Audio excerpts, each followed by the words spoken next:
home. Severe storms already firing across Oklahoma. Our chief meteorologist Damon Lane leading our coverage. Damon, I hear you. I hear Joseph talking with our chasers. What is the latest? So the latest right now is that we have two very large supercells right now that are going to be southwest of Oklahoma City, but they are moving towards the metro. And then we also have severe storms lining up along a cold front up in northern Oklahoma that will be making a run towards Ponca City. So there's a storm going up right now south of Watauga. There's Storm Command. There's Jason. This storm right here down by Carnegie is currently warned for lime-size hail. That is 2-inch size hail. Let me go out to Jason right now. Jason, how's it look from where you are? Hey, Damon. We are just a few miles to the east of the edge of this storm that's going right over Carnegie. We're starting to really get some good lightning out of this storm. We've seen several cloud-to-ground lightning strikes. This thing is packing a pretty good punch. We're going to hang with it. We're going to get our eyes on the core of this storm as it passes in front of us. But yeah, it's pretty stout, Damon. Yeah, it certainly is. This is a really big storm, by the way. It's going to be at least it's definitely the strongest storm in the state right now.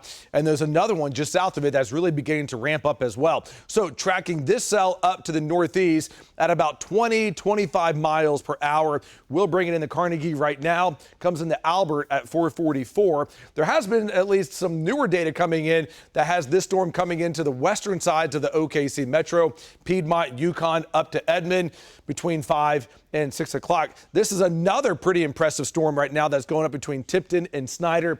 That too is tracking up to the northeast, and at this current track would make a run in the south sides of the OKC metro. Both of these storms right here are ahead of a cold front. The tornado risk, though, it remains low. Let me go out to Shane Helton right now in a severe thunderstorm warning that's going to be east of Enid. Shane, how's it look where you are? Well, Damon, we're watching these fairly closely. You see the scud clouds will build up underneath them, and then they'll get sucked right up into the storm through the updrafts and stuff like that. You can see the rain. There's some rain in there. We haven't drove into the storm yet to find out if there's any hail or anything, but I haven't heard any hail reports yet.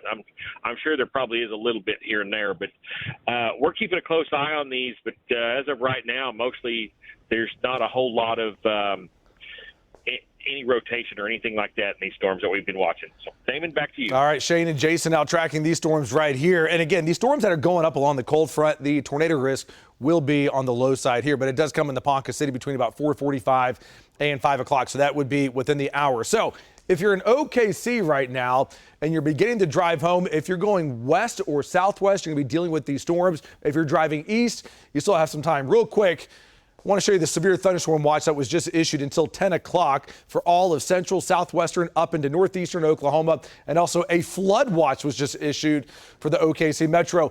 I know it is Good Friday. There's a lot going on this evening with church services. We're going to time these storms in and out of here coming up in a few minutes.